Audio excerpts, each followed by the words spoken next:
everyone, welcome back to Coffee and Cups. This week we're talking through another installment of the Testify series. I'm here with Pastor Brett. And so I'm curious, as we get started here, I know there are a lot of people who are here on Sunday morning wondering how your story about the car wrapped up. Yeah. And whether or not you ended up actually purchasing a car from the Nissan dealership. Yeah. A few people asked me after the service, hey, we want to know, did you get a car? So, funny story. I did get a car, but it was about like 2 months later. It was one of those things where I just kept showing up and kept coming back, and God was doing what God did. And then one day I walked in, and one of the guys was like, hey, Pastor, we really love having you here, just getting to know you. But are you ever going to buy a car? And I said, you know what, I do still need to buy a car. And so I did, and it was just there was favor on that too. Like God had just given us blessing. And, I think it's so important to realize, when you obey the prompting of God to do, it isn't in vain to just hope that you get the reward of something. Mm-hmm. The reward is just being obedient to the prompting of God. And so I really had actually forgotten, once all that thing happened with the sales guy and everything, I actually forgot about my kid kicking my chair and needing a new car. And so it lessened in priority because other things, took the place. But I ended up, getting a great deal on a car, which was awesome, and I really enjoyed it. But the gift was just being obedient.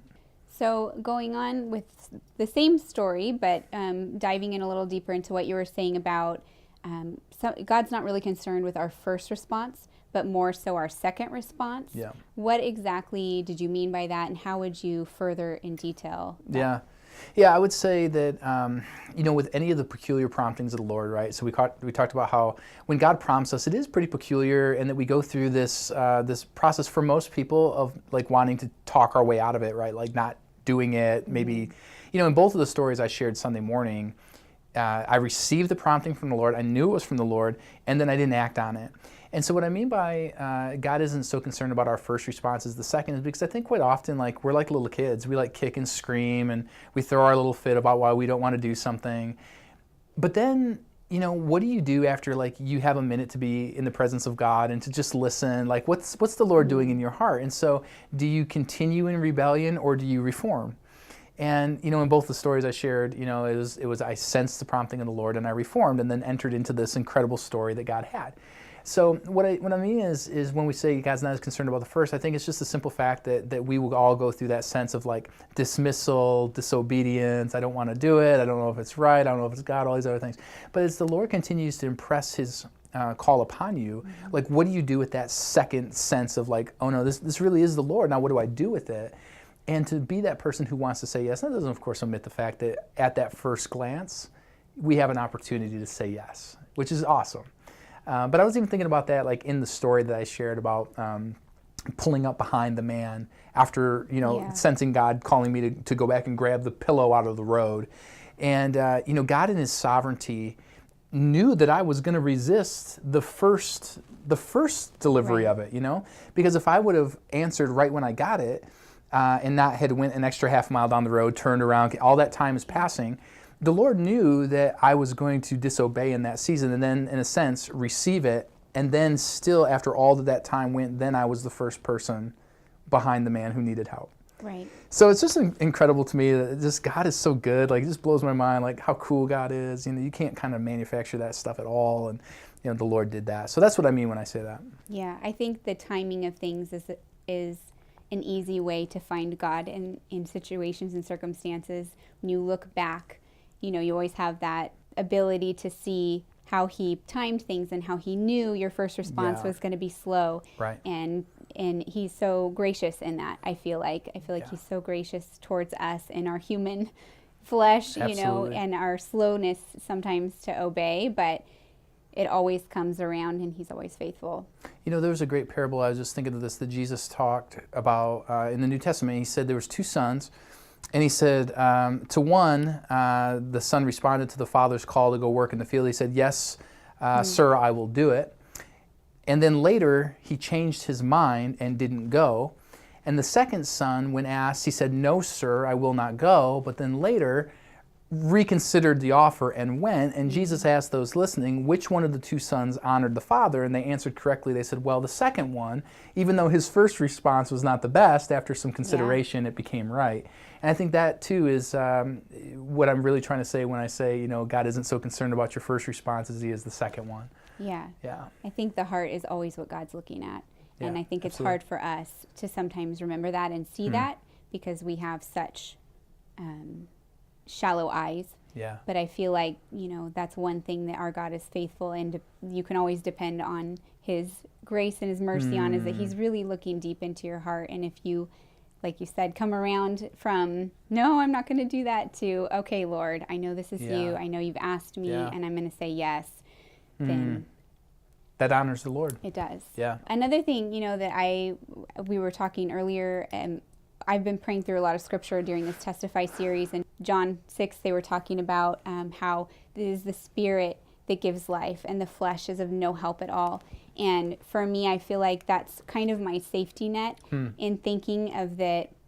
If I feel like God's asking me to do something silly, there's been a few instances this week where it hasn't made sense on first glance. Yeah. But then when you reconsider and think, okay, Lord, if this is what you're asking me to do, I'm going to go in. I'm just going to take that extra step, and you see it unfold.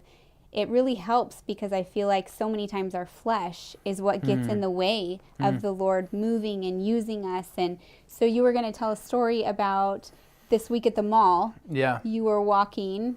Yeah, this it's just amazing to me how God works. So I had a dentist appointment this week that I had to go to. I got like all the way there, and I realized like I'm an hour and some change early, so I didn't have anything to do. My dentist is near the mall in Modesto.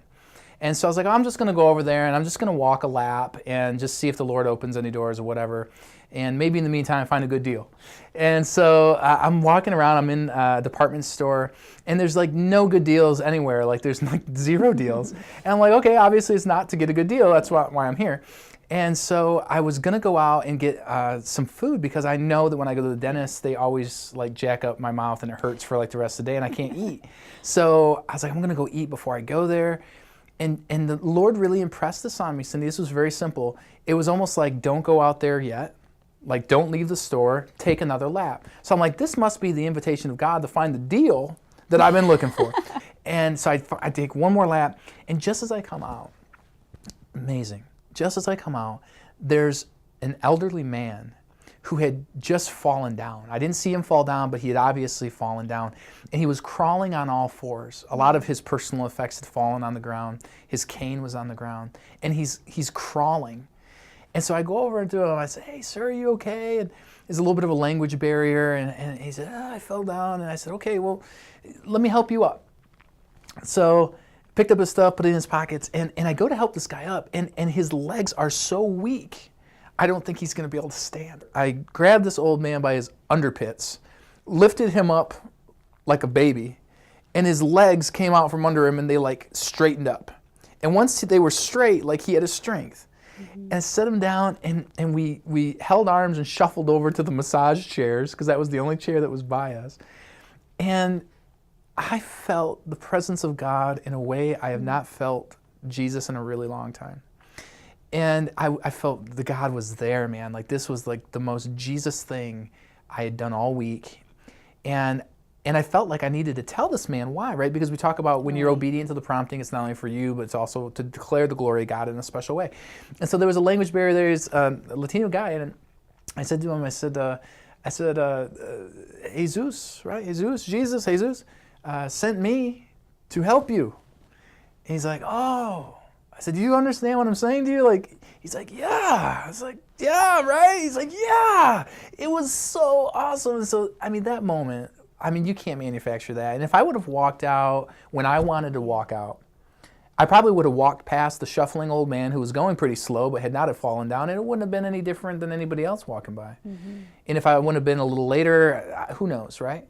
But that prompting was genuine, and I sensed it from the Lord, so I acted on it. God, you know, I can't tell you how many of these little moments I feel like God is so willing to give people.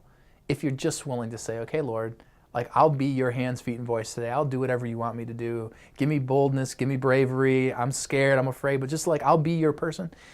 God will use you in ways that you can't even fathom.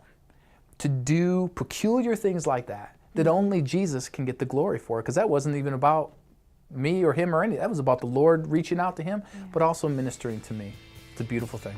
Well, I think that's all we have this week for Coffee and Cuts. Thank you for joining us, and we look forward to seeing you next week.